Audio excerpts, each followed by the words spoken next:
Hello there, lovely people. It's Alex from Nintendo Life here, and today it's time for us to review No More Heroes 1 and 2 on the Nintendo Switch. These reviews were originally written by the lovely Stuart Jipp and have been adapted for video by me.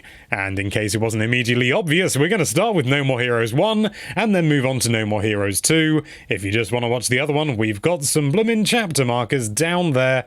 Just have a look. But anyway, that's more than enough waffling. Let's dive right into things.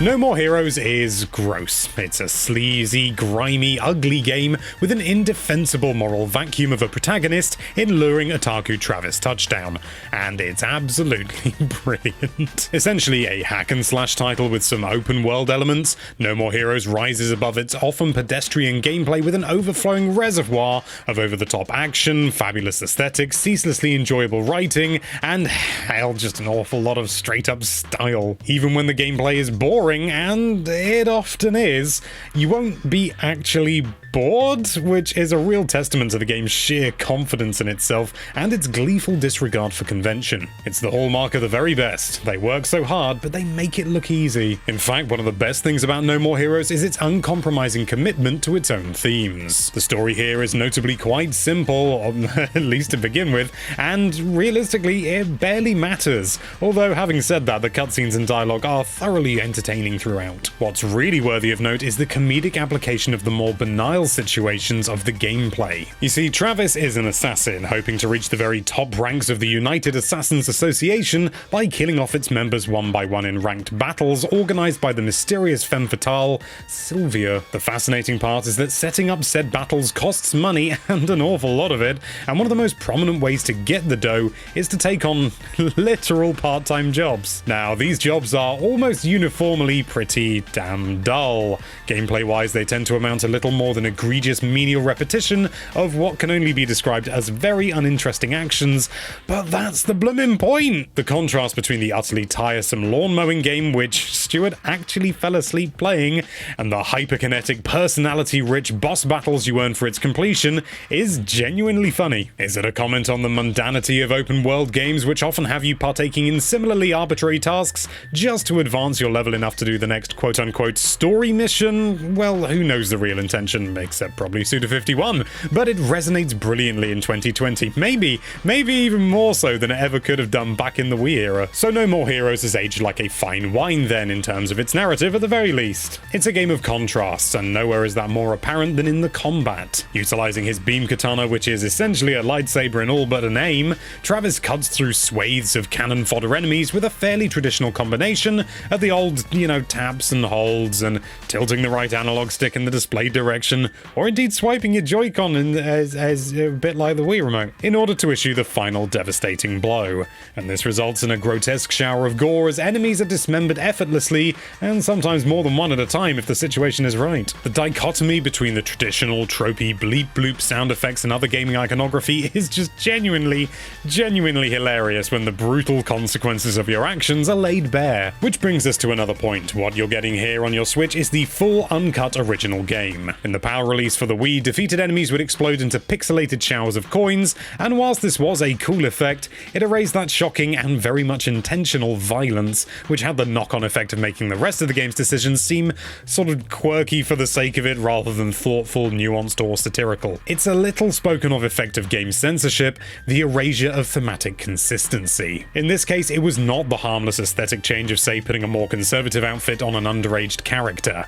But no, thankfully the Switch version of No More Heroes isn't just the best version, but the best version by a country mile. It's pretty much at locked 60 frames a second with barely noticeable dips in the open world occasionally, and it runs like a dream even in handheld mode. You're getting the finest possible experience here, the original Wii version with none of the game-ruining compromises of the PS3's Heroes Paradise disaster. We haven't even really mentioned the diversity and creativity of the bosses, and that's a pretty important thing to mention. The unlockable lucha moves, the purchasable upgrades, there's so much praiseworthy here that it's almost impossible not to gush. But let's be real, not everyone is going to like No More Heroes. The driving sections are boring and overlong, the job minigames as mentioned are similarly tedious, it's all intentional and it all feeds into the story and the satire, but you'd be forgiven for not digging it right away.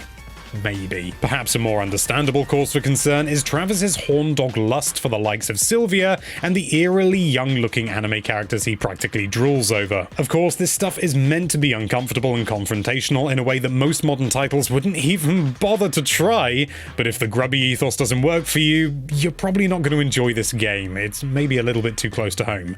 We, however, had a blast. No More Heroes is something very rare, a game that's actually better now than it was on its original system, showing us just how little the gaming landscape has actually moved forward. It is most certainly and avowedly not for everyone, and you get the impression that that's just the way director Suda51 likes it. Artier than most art games, more thoughtful than most think pieces, and cruder than crude oil, No More Heroes uses its own repetition to decisive, impressive effect. Glorious, gorious, gorgeous, and gregarious, this madcap anime nightmare deserves your attention. If you missed it on the Wii, then buy it immediately, and if you didn't, well, you probably already bought it.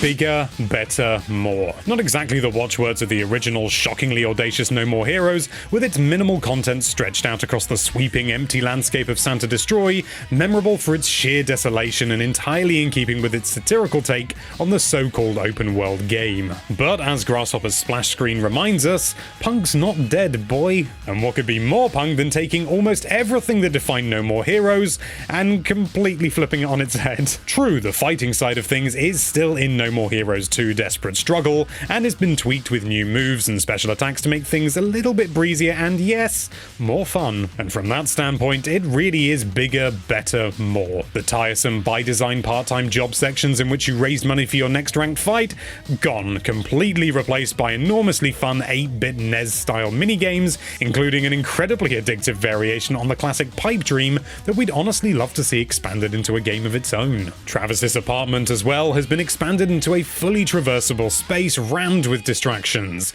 There's side quests of sorts involving playing with his cat Jean, who has gotten mighty fat in the 3 years between this game and its predecessor. In addition to this, there's a Touhou-style vertical shoot-'em-up that's available to play on Travis's TV, with multiple levels of play to boot. Also new is the inclusion of an additional playable character, who we are choosing not to spoil. I mean, yeah, the game is like a decade old, but it would feel wrong to do it. The free-roaming meandering of the near-empty Santa Destroy has been completely excised, instead opting for a simple but stylish menu.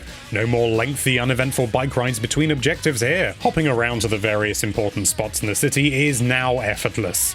Once again, you'll be able to buy clothing, work out at the gym, or simply initiate the next ranked battle. Another change here is the complete removal of the monetary charge for said battles.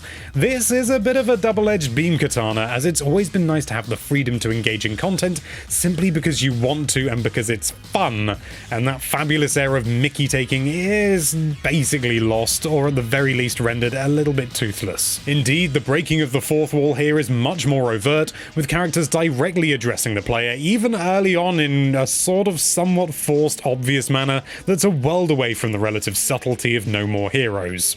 And yes, we are brutally aware that we just called the ludicrous, absurd madness that is No More Heroes subtle. It just is. In a weird way it is. You can see what we mean when we repeat that mantra. Bigger, better, more. In some ways, No More Heroes 2 is the absolute polar opposite of the first game, and that's a mixed blessing. Whilst the gameplay and the style remain as brilliantly over the top as the original, some sections really must be seen to be believed, we found that there was an overwhelming sense of compromise to No More Heroes 2. Again, not in terms of what it offers in content, which is absolutely fit to bursting, but in terms of the game's overall themes and sense of uniqueness. It would be foolhardy to expect a direct sequel to be as fresh as the first game, but there's definitely something missing here, and it's difficult for us to put our finger on exactly what it is. The fact that the story is motivated by revenge rather than just, well, petty egotism robs the game of some anarchic spirit, but then it's not really a meaningful criticism because No More Heroes 2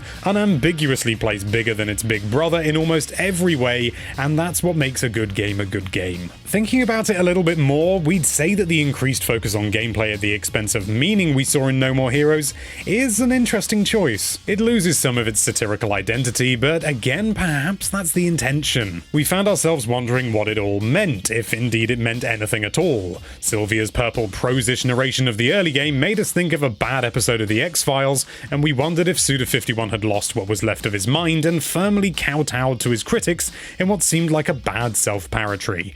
But it's actually more interesting than that because it's Suda51. No More Heroes was all about the way that games can suck with its deliberately banal locale, pointless repetition, and time-wasting travel.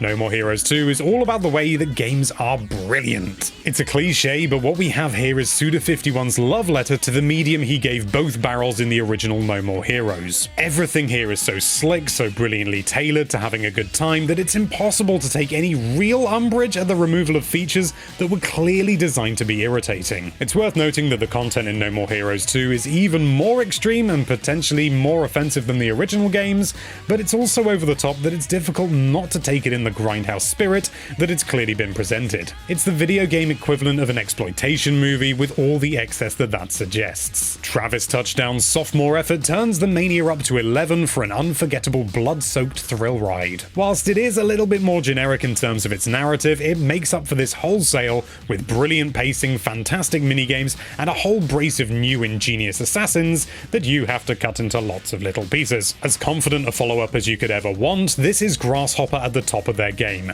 Another fantastic port of a fantastic title.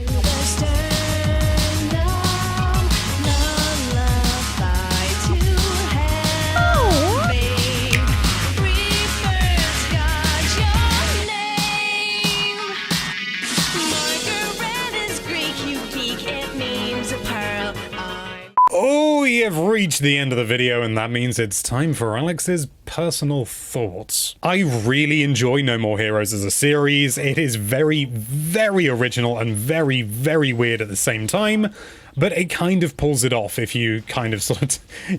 It's a really weird thing because, yeah, the thing about the first game, and it's something that I experienced when I first played the original Wii version, is that I enjoyed myself, and I found myself playing longer than I thought I would, but there is a lot of downtime, a lot of boring things that you have to do.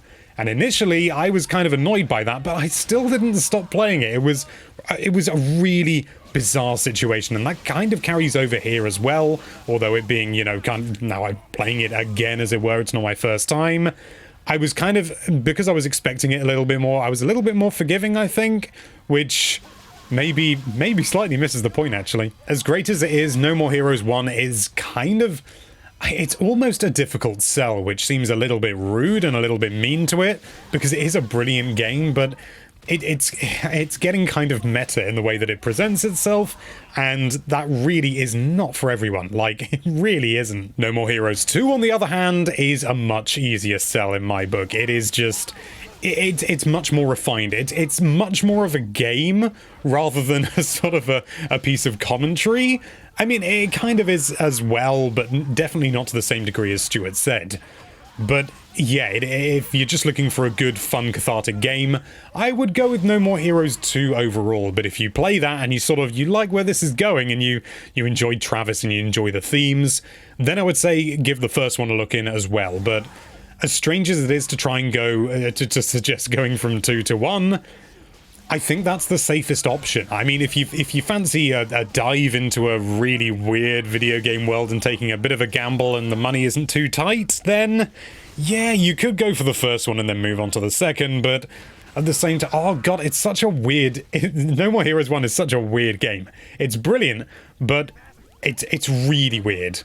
And it may well be that for some people that they're not able to appreciate it in that sense. And I really, really don't want that to come across as a sort of a hoity-toity, oh, you don't get it, hipster kind of attitude. It's just, for some people, you know, even if you understand it, you may not like it. And I don't think that people are going to have difficulty understanding it, but it's whether you actually enjoy it as a result. So take that as fair warning. But No More Heroes 2, that's 2 thumbs up, baby.